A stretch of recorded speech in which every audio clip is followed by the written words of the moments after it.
rein in the fiscal deficit to 4.1% of the GDP for this current year. Last year it was about 4.6%. So as you know, a high fiscal deficit leads to inflation. It also crowds out private investment. So this needs to be reined in.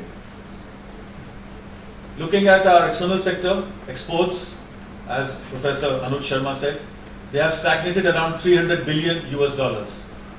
Fiscal year 12-13 was about 300 billion USD, and 13-14 was about 313. Our target for fiscal year 13-14 was 500 billion. So by achieving just 300 billion, we have just met 60% of our target. I'm talking about merchandise, not service. So we are quite off the mark. Our performance has been just 60%. We need to improve upon this. And if you look at the export basket, our number one exports are oil. Oil also is our number one import. We imported about 180 billion US dollars worth of crude last year because about 75% of our energy is imported.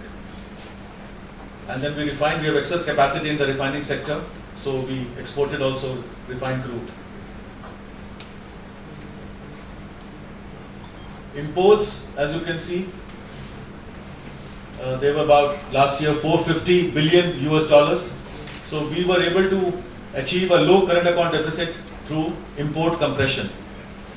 We found out that our unproductive import was gold.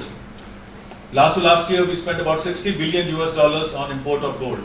So we progressively hiked the customs duty on gold from 2 to 4 and 4 to 8 and then 10%. We also put non-tariff barriers into import of gold. So as a result, we were able to compress our imports from 490, about 500 billion US dollars to about 450. And that's why our trade gap declined. Our balance of trade declined. As you can see. You don't have to take any notes, all this will be available to you. Okay?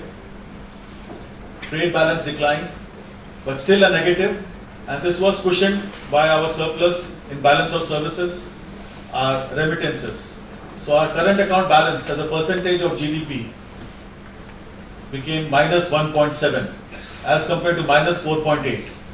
This was a stupendous, a spectacular recovery. If you look at the twin deficits, fiscal deficit is still worrisome, but we are comfortable in the current account deficit. It's only minus 1.7% of the gross domestic product.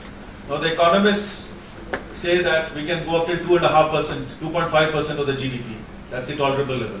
Anything above 2.5% is worrisome. So that's why we have to compress our imports. So we have a lot of cushion there in our current account deficit, but not so much in the fiscal deficit. Then if you look at our external debt also is tolerable. External debt as a percentage of GDP is about 20%, which is comfortable. And the short-term debt also is not much. And our debt service coverage ratio is also about 6%. Okay, so it's tolerable. It's not alarming, as Professor Anuj Sharma said when we began our policy on liberalization, privatization, globalization in 1991. We just, I think, had foreign exchange to cover 3 weeks of imports, and we were taking our gold to be pledged.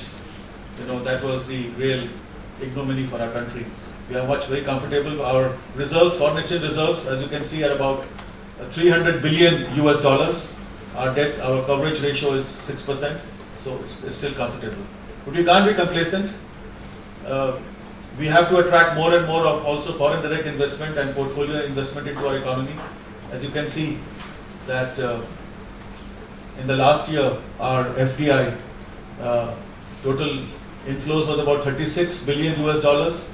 Outflows were about 8, so 36 minus 8, about 28 was the net FDI into the country. Portfolio investment also was about 5 billion US dollars as per the Exim figures. And between FDI and FII, FDI is better for us because that brings in technology, it brings in asset creation, brings in new managerial practices. So as policymakers and economists, we always value FDI more than portfolio investment. Portfolio investment also are hot money flows. So as an arbitrage, if they find the interest rates higher in other countries, or if the domestic economy is sinking, they'll immediately pull out, creating a panic in our stock markets. So this is the snapshot that We're a $2 trillion economy, though our per capita income, of course, is just $1,500, so that's quite abysmal. But if you look at the GNP, now we are sitting on the high table with the G8 countries and the BRICS countries. Our merchandise exports have to be pulled up from 300 odd to about 500, and we've got strategies for that, as Professor Anuj Sharma said.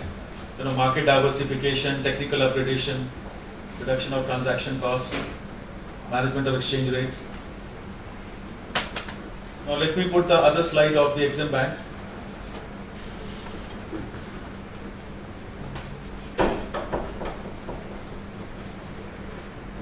This is the overview. No? This one? Yeah. Okay, thank you.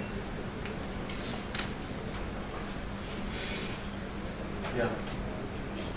Now this is also a second presentation from the Export-Import Bank, because as you can see, with the export of 300 billion US dollars and an import of about 500 billion, this is 12-13 figures, not 13-14. Our total merchandise was about 750. Okay, and if you add on to the services, it is more than 1 trillion. So our engagement today, external sector, is more than 50% of our gross domestic product.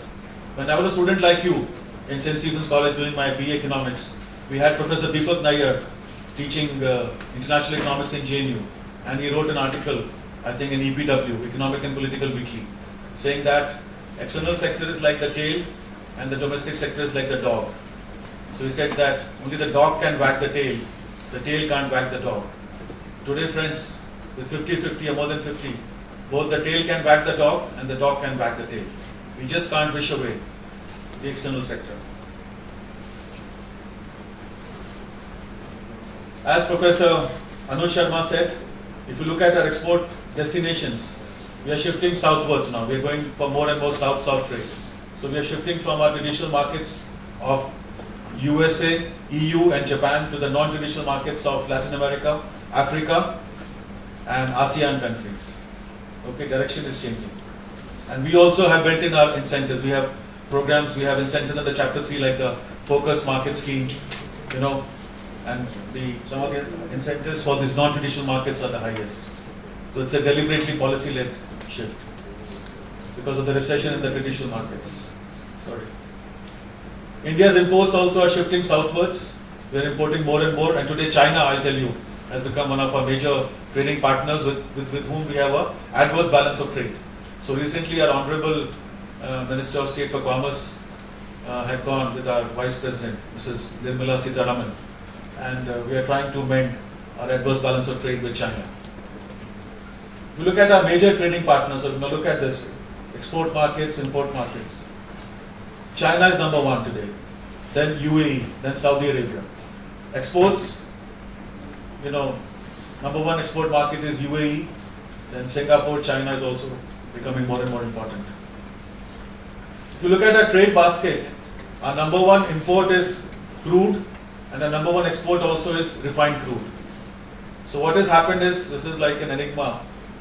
While we are short on crude, we only produce about 1/3 or about 25% of our total requirements domestically, rest we all import.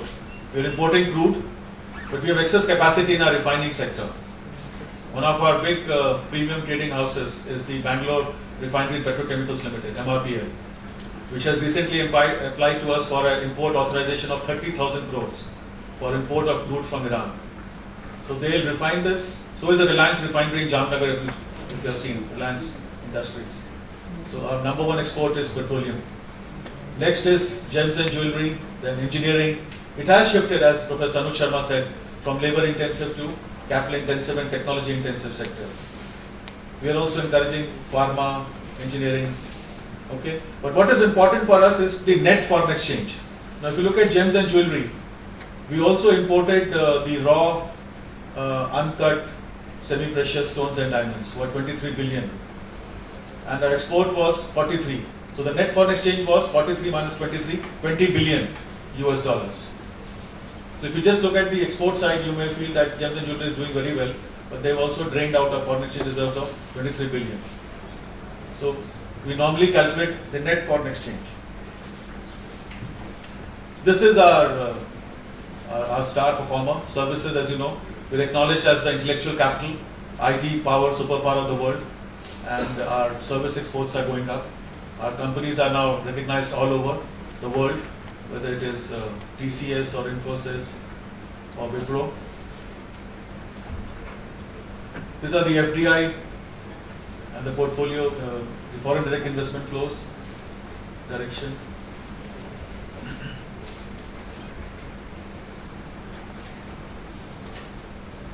How do you exit?